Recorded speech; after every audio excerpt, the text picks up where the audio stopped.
The sound of my grandmother's voice cutting through the humid evening air still echoes in my memory decades later. "She's gay," she declared to the assembled politicians gathered in our modest tea house, her weathered hands trembling not with fear, but with the raw power of truth finally unleashed. The mayor, caught mid-gesture as he reached for his ceramic cup, froze completely. His mouth opened, then closed, then opened again, as if he were a fish, gasping for air in the shallow waters of the Sumida River. It was the summer of 1847, and what we now call the late Edo period, when Japan still lived behind its carefully constructed walls of isolation. But inside our small district, within the confines of tradition and rigid social hierarchies, an even more profound isolation was about to shatter like delicate porcelain against stone. I was 17 then, standing behind the wooden screen that separated the serving area from where the important men discussed matters of governance and commerce. My heart hammered against my ribs with such force that I was certain everyone could hear it over the cicadas' incessant summer song. Grandmother had just proclaimed to the world what I had been hiding in the deepest corners of my soul, what I had been too terrified to even whisper to myself in the darkest hours before dawn. The silence that followed her declaration stretched like a taut rope ready to snap. I watched through the slats of the screen as the mayor's face cycled through expressions of confusion, disgust, and something that might have been panic. The other men, merchants, a low-ranking samurai, the district's rice broker, sat frozen as if someone had cast a spell over them, transforming them into the wooden dolls that children played with in the streets. But my grandmother, all 4 feet 11 inches of her, stood there with her spine straight as a sword blade, her eyes blazing with the fierce protectiveness that had seen our family through famines, fires, and the countless small cruelties that life in Edo could inflict upon those without powerful connections. She had raised me since my parents died in the cholera outbreak of 1831. And in that moment, I understood that she would burn down the entire district before she would let anyone harm me. "Mayor Watanabe," she continued, her voice steady as temple bells. "She's gay, and she's my granddaughter. And if you or any of these men have a problem with that, you can take your business elsewhere. This is my house, and these are my rules." The mayor finally found his voice, though it came out as a strangled whisper. "Yamada-san, surely you cannot mean, that is to say, such accusations, a young woman of good family?" He trailed off, apparently unable to complete a coherent thought. I had always known I was different. While other girls my age giggled about which young men might make suitable husbands, I found myself watching the graceful way Misaki-san, the fabric merchant's daughter, moved her hands as she sorted silk threads, or how my heart would skip when Yuki-san smiled at me across the crowded temple courtyard during festivals. I told myself these feelings were just admiration, that I simply appreciated beauty in all its forms. But late at night, when the house was quiet and the only sounds were the distant calls of night vendors and the soft rustling of rats in the walls, I knew the truth that I was too frightened to face. In our world, in our time, there was no language for what I felt, no space for women who loved women. Oh, there were whispered stories about certain arrangements in the pleasure quarters, about actresses and geishas who formed intense friendships, but these were always spoken of as temporary diversions, phases that would pass when real life, marriage, children, duty, inevitably intervened. For a merchant's granddaughter like me, there was supposed to be only one path: find a suitable husband, produce sons, and fade quietly into the background of domestic life. But somehow, my grandmother had seen through all my careful pretenses and midnight agonies. She had watched me watching other women, had noticed my complete disinterest in the young men she occasionally invited to our tea house in hopes of sparking some romantic interest. She had observed my restlessness, the way I would stare out at the river with an expression of longing that had nothing to do with distant places and everything to do with distant possibilities. The revelation had come 3 days earlier, during one of our quiet morning rituals. We always rose before dawn to prepare the tea house for the day's customers, working together in comfortable silence as the sky gradually lightened from black to deep purple to the pale gold of early morning. I was arranging flowers in a ceramic vase, trying to achieve the perfect balance that would please our more discriminating guests, when I realized she was watching me with unusual intensity. "Keiko," she said softly, using the childhood nickname she hadn't called me in years. "There's something we need to discuss." My hand stilled on the chrysanthemum stems. In the growing light, her face looked both ancient and timeless, marked by decades of hard work, but softened by an expression of infinite tenderness that made my throat tight with unexpected emotion. She continued, her voice matter of fact, but not unkind. "I see how you look at women, and I see how you don't look at men. I've seen it for months now, maybe longer, and I think it's time we talked about what that means." I wanted to deny it, to laugh off her observation as the fantasy of an old woman whose eyes were failing, but the words wouldn't come. Instead, I found myself crumbling like old paper, my carefully constructed defenses dissolving under the weight of her gentle certainty. Tears came in great heaving sobs that seemed to emerge from some deep well of grief I hadn't even known existed, grief for all the feelings I had forbidden myself to feel, all the dreams I had never dared to dream. She held me as I cried, her small hands stroking my hair with the same gentle rhythm she had used when I was a child waking from nightmares. "It's all right," she whispered. "You're exactly who you're supposed to be. We'll figure out how to navigate this together." That conversation had changed everything and nothing. I was still the same person who woke each morning to sweep the tea house floors and arrange flowers and serve tea to important men who barely noticed my existence. But now there was a lightness in my chest that I had never experienced before, as if someone had opened a window in a room that had been sealed shut for years. For the first time in my life, I didn't feel like I was holding my breath, waiting for someone to discover my terrible secret. My grandmother, it turned out, had been planning this moment of public declaration for those 3 days, calculating the precise circumstances that would give us the best chance of survival in a world that had no patience for people like me. She had chosen this particular evening because she knew Mayor Watanabe needed our tea house's central location for his informal political meetings. She had invited this specific group of men because each owed her some small debt or favor accumulated over years of careful relationship building. She had waited until they were relaxed with sake and comfortable in their assumptions about their own power before she struck like lightning from a clear sky. Furthermore, she continued, apparently deciding that she hadn't shocked them sufficiently, she will not be marrying any of your sons or nephews or business associates. She will be living her life as she sees fit, under my roof, with my protection for as long as she desires. The low-ranking samurai, a man named Suzuki, who always drank too much and talked too loudly about his minor battlefield achievements from decades past, cleared his throat with obvious discomfort. "Yamadan-san, with all due respect, you cannot simply, that is, there are proprieties to consider. Social order."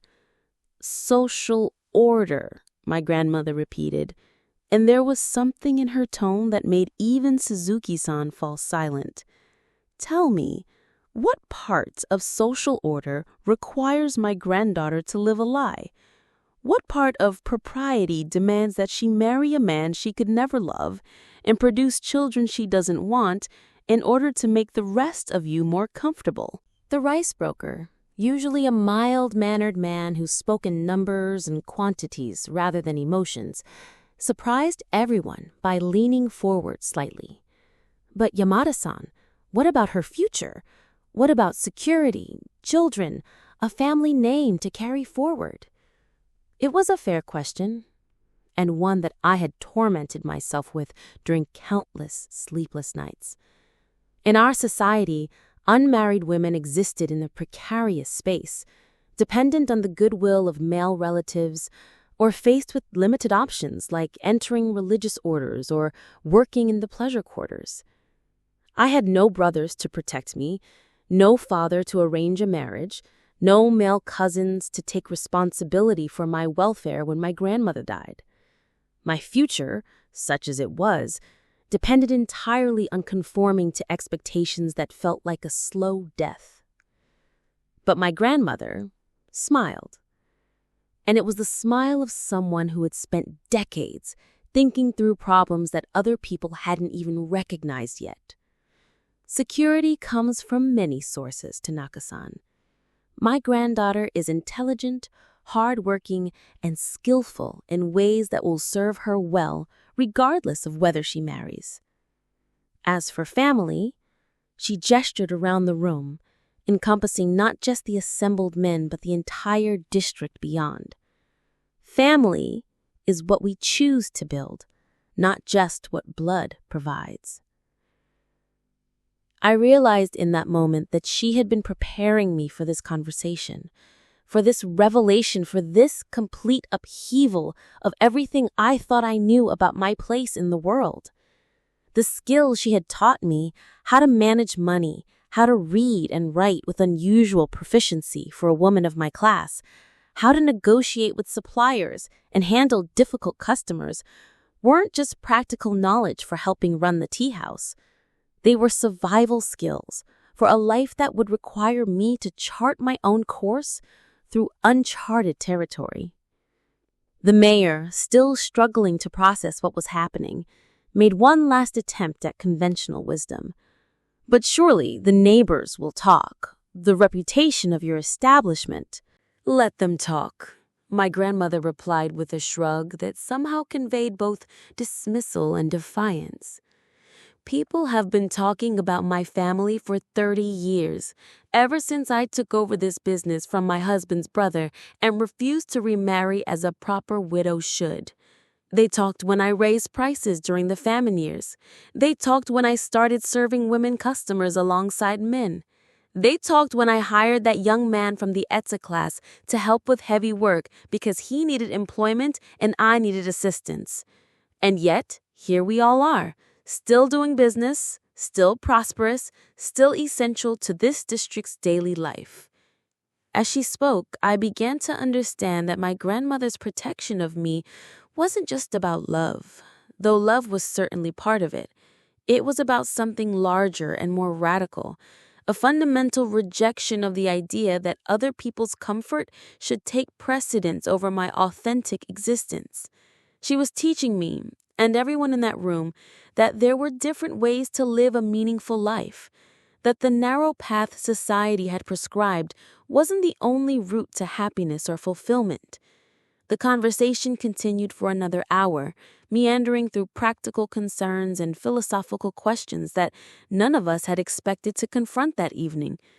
Some of the men left early, clearly uncomfortable with the entire situation, but others stayed and slowly, tentatively, began to share their own stories of children or relatives who didn't quite fit conventional expectations.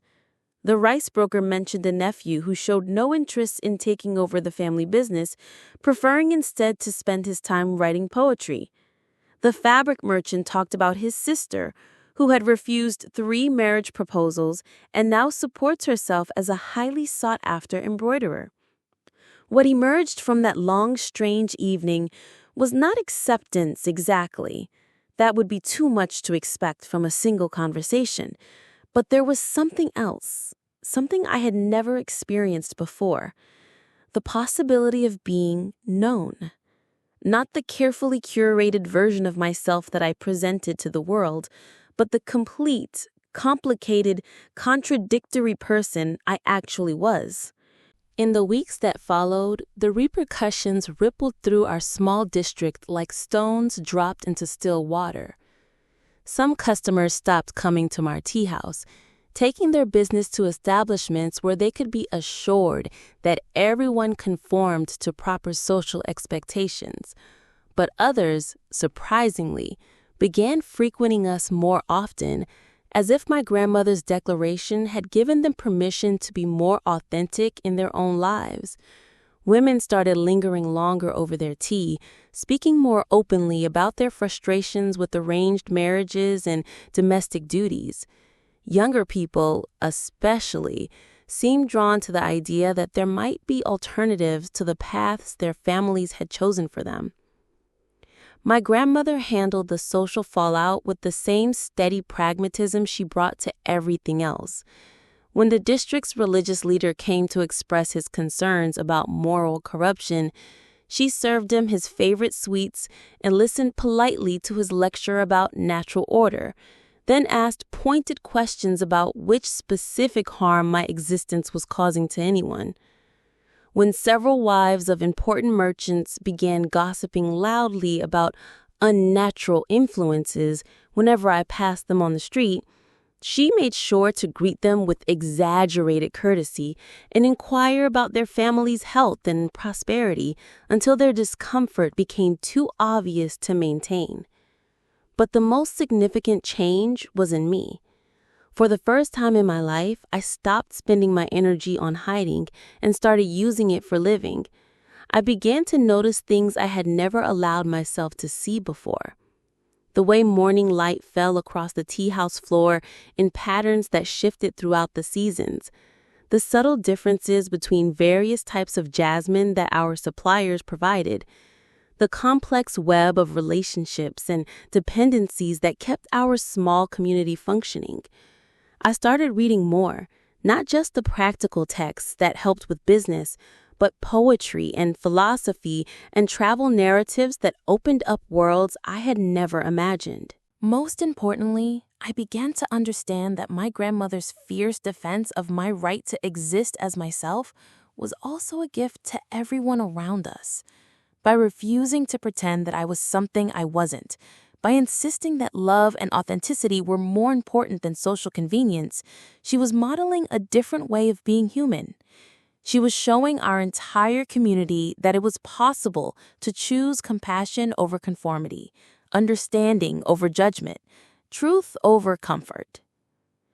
The real test came the following spring, when a young woman named Emmy began working at the neighboring bakery. She was perhaps 2 years younger than me, with laugh lines already forming around her eyes and hands that moved with the practiced efficiency of someone who had been kneading dough since childhood. We began talking during the quiet afternoon hours when both our establishments had few customers, sharing observations about the changing neighborhood and stories about difficult patrons who tested our patience. Our friendship developed slowly, naturally, like plants growing toward sunlight. But I recognized the familiar flutter in my chest when she smiled, the way my attention sharpened whenever she appeared in my peripheral vision, the careful attention I paid to her moods and preferences. This time, however, I didn't try to convince myself that these feelings were something else. I didn't waste energy on self-denial or shame. Instead, I simply let myself experience the joy of caring deeply for someone who seemed to care for me in return. When Emmy began finding excuses to visit our tea house more frequently, when our conversations stretched longer and ranged deeper into personal territory, when she started helping me with flower arrangements and commenting on how much more beautiful they looked with both of us working on them together, I allowed myself to hope that my feelings might be reciprocated. The morning she kissed me, soft and tentative, behind the storage shed where we kept extra supplies. I understood that my grandmother's public declaration had been about more than just protecting me from unwanted marriage proposals. It had been about creating space for love to exist, about refusing to allow fear and social pressure to prevent human connection. Without that act of radical honesty, without that moment of standing up to powerful men and insisting on my right to authenticity, Amy and I might never have found each other. Our relationship developed quietly but openly, without the secrecy that would have been required in most places during most times. We worked together, ate together, planned together for a future that neither of us had been taught to imagine. My grandmother, unsurprisingly, adored Amy and began teaching her the more complex aspects of tea preparation and customer service that she had previously shared only with me. The three of us formed our own small family unit, unconventional but deeply stable, bound together by choice and mutual care rather than blood or legal obligation. Years passed. The district changed around us, as cities always do. Some of the men who had been in that room the night of my grandmother's declaration became allies and advocates, speaking up when other people criticized our household arrangement. Others never fully accepted us, but learned to coexist peacefully, recognizing that our presence didn't actually threaten their own lives or families. A few continued to disapprove, but their disapproval became background noise rather than a source of constant anxiety. My grandmother lived to see me turn 30, long enough to witness the establishment of our small but thriving business partnership with Amy, long enough to attend the informal ceremony we held to mark our commitment to each other, long enough to know that her act of courageous truth-telling had created not just temporary protection, but lasting possibility. When she died peacefully in her sleep during the winter of 1859, she left behind not just a successful business and a stable household, but a legacy of radical authenticity that had transformed not just my life, but the entire character of our community. The funeral was larger than anyone expected. People came not just from our district, but from neighboring areas, people whose lives had been touched in some way by her example of refusing to accept that love and truth were luxuries that only some people deserved. Amy and I stood together receiving condolences, and no one questioned our right to grieve as a family, to inherit her property as her chosen successors, to continue the work she had begun of creating space for different ways of being human. In the decades that followed, as Japan opened to the world and everything we thought we knew about tradition and modernity shifted like sand dunes and coastal winds, I often reflected on that pivotal evening when my grandmother chose courage over comfort. Her decision to speak truth to power hadn't just changed my individual circumstances. It had demonstrated to everyone in that room that authentic love was stronger than social convention, that genuine human connection could not be legislated out of existence, that there were multiple ways to build meaningful lives. Now, in my old age, when young people seek me out for advice about navigating families who don't understand them, about finding the courage to live authentically in a world that often rewards conformity, I tell them about my grandmother's fierce love and strategic wisdom. I tell them that personal transformation isn't just about changing yourself. It's about changing the world around you, one relationship at a time, one honest conversation at a time, one moment of refusing to pretend to be someone you're not. The sound of her voice still echoes. She's gay, not whispered in shame or hidden in shadows, but declared with pride and defiance, and the absolute certainty that love, in all its forms, deserves to exist in the light. And in the end, that declaration became not just my liberation, but a gift to everyone who needed permission to be exactly who they were meant to be. If this story resonates with your own journey of authenticity and self-discovery, I'd love to hear about the moments that transformed your understanding of what's possible. Sometimes the most profound changes begin with someone who loves us enough to speak our truth when we're not yet ready to speak it ourselves.